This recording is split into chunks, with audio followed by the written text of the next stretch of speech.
Hello बच्चों, अभी आज हम पार्ट 7 का विज्ञान प्रौद्योगिकी का जो आगे का पार्ट है हम उसके बारे में देखेंगे। ठीक है, तो हमने यहाँ अंतरिक्ष अनुसंधान तक देखा हुआ था, तो अभी हमें इसरो देखेंगे। अभी इसरो मतलब क्या होता है? Indian space research organisation. Indian space research organisation. अभी इंडियन स्पेस रिसर्च ऑर्गेनाइजेशन है तो आपको नाम से समझ में आ ही गया होगा और मोस्ट ऑफ बच्चे जो है इसरो के बारे में जानते होंगे। अंतरिक्ष अनुसंधान के बुनियादी कार्यक्रम, ठीक है, अग्नि रॉकेट संबंधी उपक्रम सफलतापूर्वक साध्य कर लेने पर अंतरिक्ष क्षेत्र में अधिक अनुसंधान करने के लिए, समझ में आ रहा है ना? अभी क्या है? स्पेस रिसर्च है ना बच्चों। तो अंतरिक्ष क्षेत्र में अधिक अनुसंधान करने के लिए 15 अगस्त 1969 को इसरो की स्थापना की गई। ठीक है, इसरो का मुख्य कार्यालय कहाँ पर है? बेंगलोर में है। ठीक है, इसरो ने अंतरिक्ष में उपग्रह प्रक्षेपित करने के लिए आंध्र प्रदेश के श्रीहरिकोटा में अंतरिक्ष दल कार्यान्वित किया हुआ है। आप लोग देखते रहोगे न्यूज वगैरह में कि इसके बारे में बताया भी जाता है। और जो भी ये उपग्रह वगैरह प्रक्षेपित किया जाता है वो ज्यादातर श्रीहरिकोटा के अंतरिक्ष तल से किया जाता है। ठीक है, तो अभी इसमें हम सबसे पहले देखने वाले हैं भास्कर 1 के बारे में। वर्ष 1979 में पृथ्वी की सतह की विविध बातों का निरीक्षण दूर संवेदी तकनीकी द्वारा साध्य हो, इसके लिए इसरो द्वारा तैयार किया गया भास्कर 1 क्या है? नाम है। समझ में आ रहा है ना? पृथ्वी की सतह की विविध बातों का निरीक्षण दूर संवेदी तकनीकी द्वारा साध्य हो, इसके लिए इसरो ने भास्कर 1 प्रायोगिक उपग्रह जो है सोवियत यूनियन से भेजा। ठीक है, क्या है? नाम है। जो देश के जल संग्रह, खनिज संग्रह, जलवायु, इनका अनुमान लेकर देश के विकास के लिए दूर संवेदी तकनीकी विज्ञान उपयोगी सिद्ध होने वाला था। ठीक है, इस तकनीकी की सहायता से, अभी देखो ये जो भास्कर 1 गया था, इस तकनीकी की सहायता से भूगर्भ संबंधी यानी कि जमीन के अंदर की संबंधित जानकारी, पर्यावरण संबंधी जानकारी, वन संबंधी खींचे गए छायाचित्र यानी कि फोटो क्या थे? महत्वपूर्ण थे।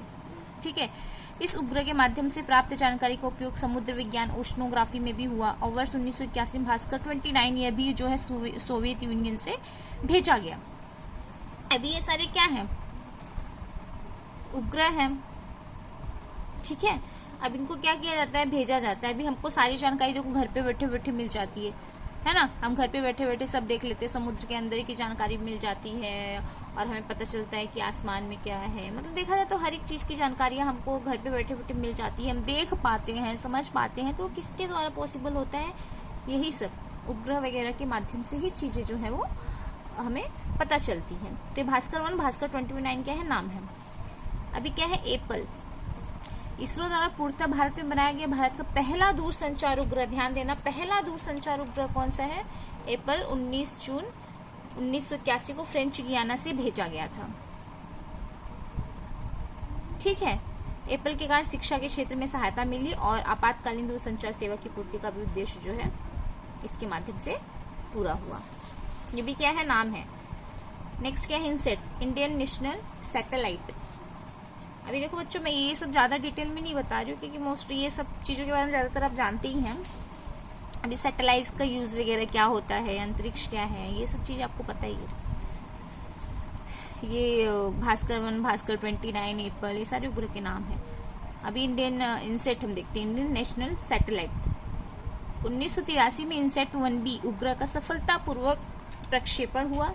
ठीक है, इस कारण भारत के दूरसंचार, ठीक है, दूरदर्शन, आकाशवाणी, जलवायु का अनुमान बताना और अंतरिक्ष विभाग क्षेत्रों में क्या हुई? क्रांति होगी। इसके माध्यम से हमें दूरसंचार, दूरदर्शन, आकाशवाणी, जलवायु का अनुमान बताने, ये सारी चीजें जो है इसके द्वारा माध्यम से सफल हुई और जिसकी वजह से अंतरिक्ष विभाग में एक नई क्रांति आई।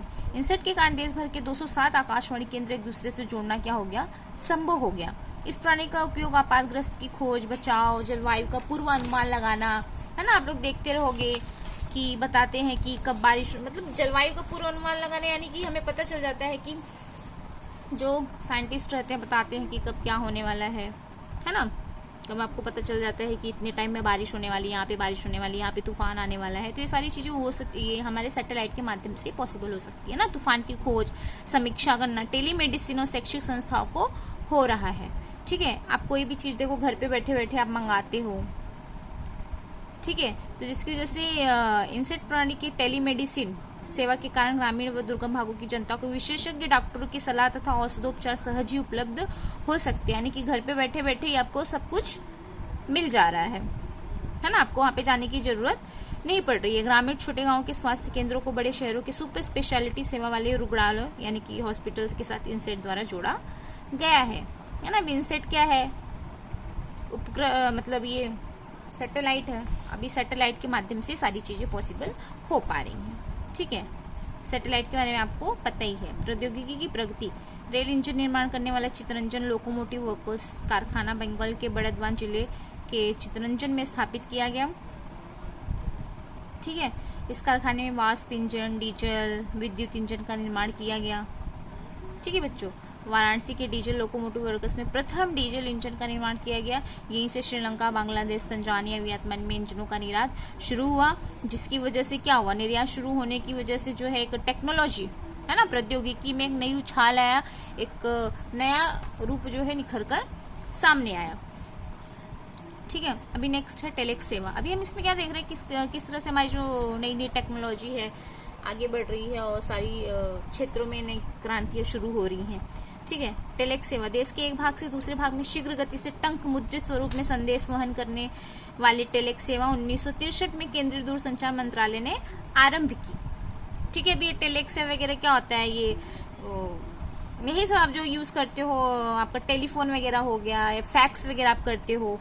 ठीक है, 1969 में देवनागरी लिपि में टेलेक्स सेवा पहली बार दिल्ली में आरंभ हुई। ठीक है, बाद में उसका विस्तार पूरे भारत में हुआ और इस सेवा का उपयोग सभी क्षेत्रों में शुरू हुआ। वर्ष 1990 के बाद क्या हुआ? इंटरनेट का उदय हुआ और इस सेवा का जो महत्व है वो समाप्त हो गया, धीरे धीरे कम हो गया। ठीक है, मतलब देश कैसे धीरे धीरे आगे की तरफ बढ़ रहा है, उसकी तरक्की हो रही है, उसकी प्रगति हो रही है ना, उसमें डेवलपमेंट हो रहा है उस क्षेत्र में।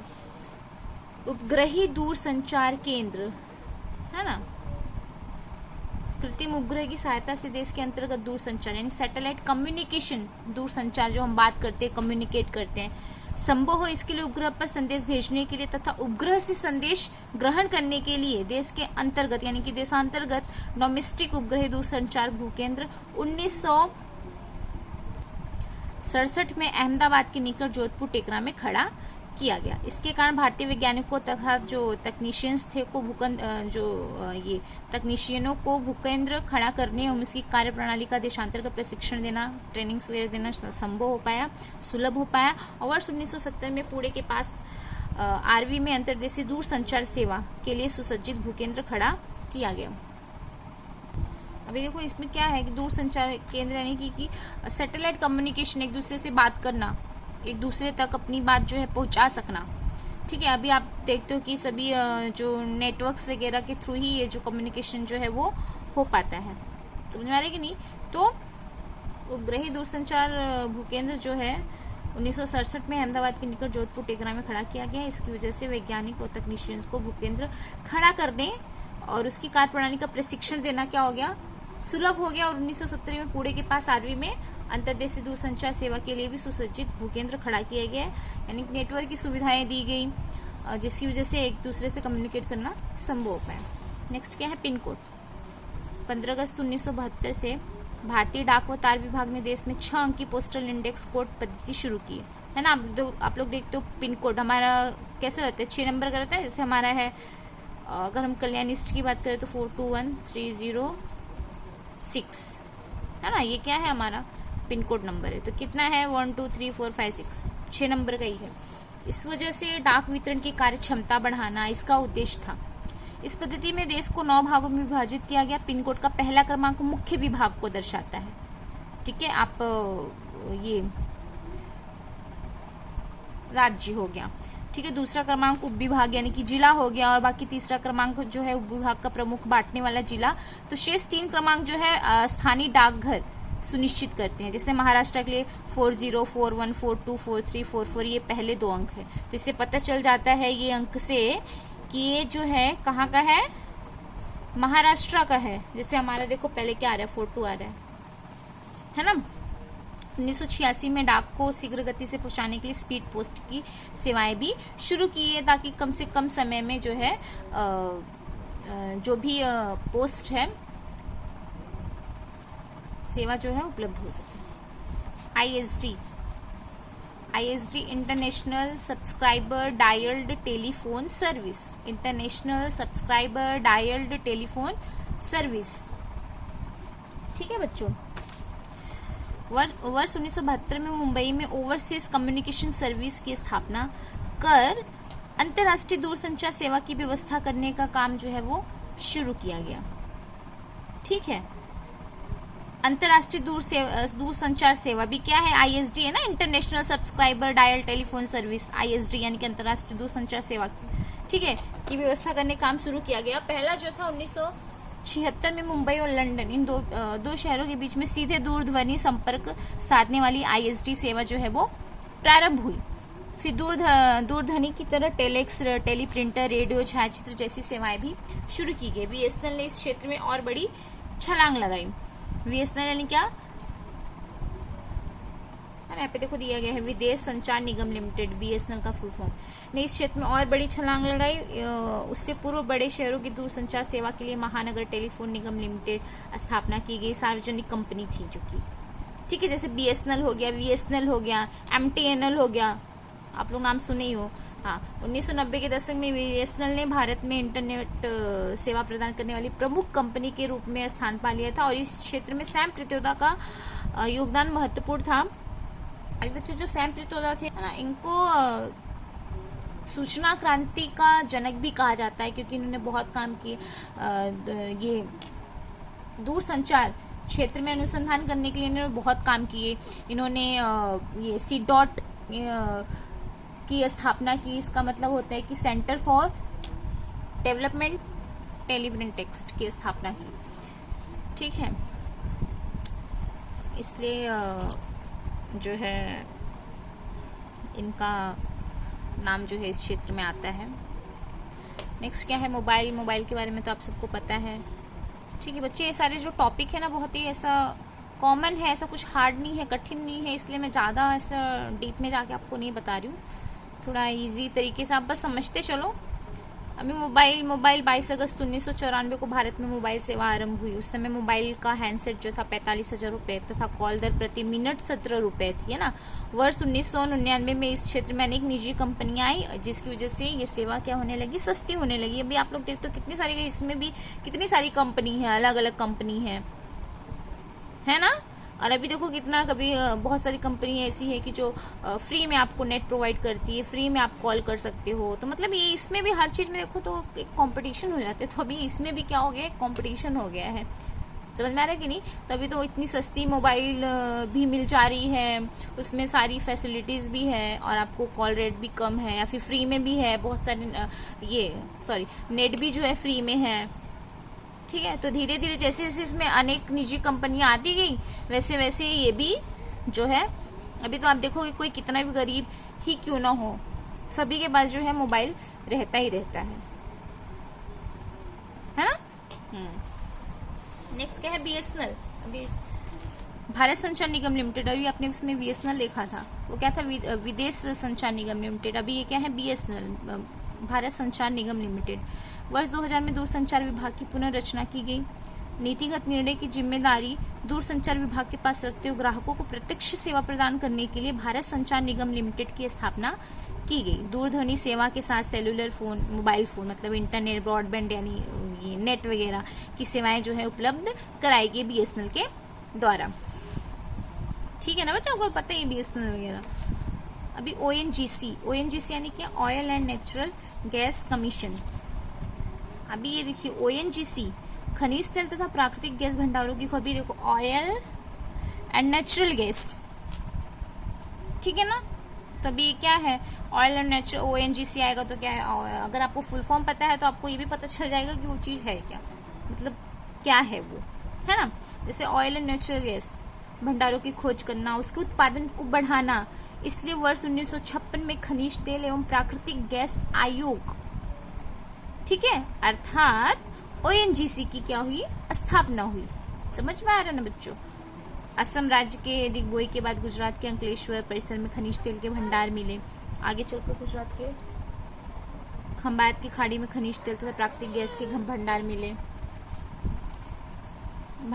हैं। अभी ओएनजीसी क्या करेगा, जहां जहां पे खनिज तेल प्राकृतिक गैस भंडार मिलेगी, भंडारों की खोज करना, उत्पादन को बढ़ाना, ठीक है। और लगभग देश का जो 70% यहाँ पे मैंने लिखा हुआ है, 70% जो है तेल, मतलब ये ऑयल और नेचुरल गैस जो है ओएनजीसी के द्वारा ही प्राप्त होता है। ये बहुत बड़ी जो है भारत की कंपनी है।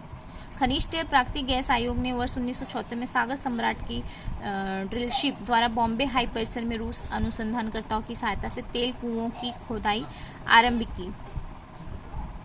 गेटवे ऑफ इंडिया वहां पे जो है बॉम्बे हाई परिसर, वहां पे यहाँ वर्ष 1975, ठीक है, वहां पे खुदाई की। तो यहाँ वर्ष 1975 से खनिज तेल और प्राकृतिक गैस मिलना शुरू हुआ। और इसके बाद इस क्षेत्र में 8,500 से अधिक तेल कुएं और प्राकृतिक गैस के 33 कुएं खोदे गए।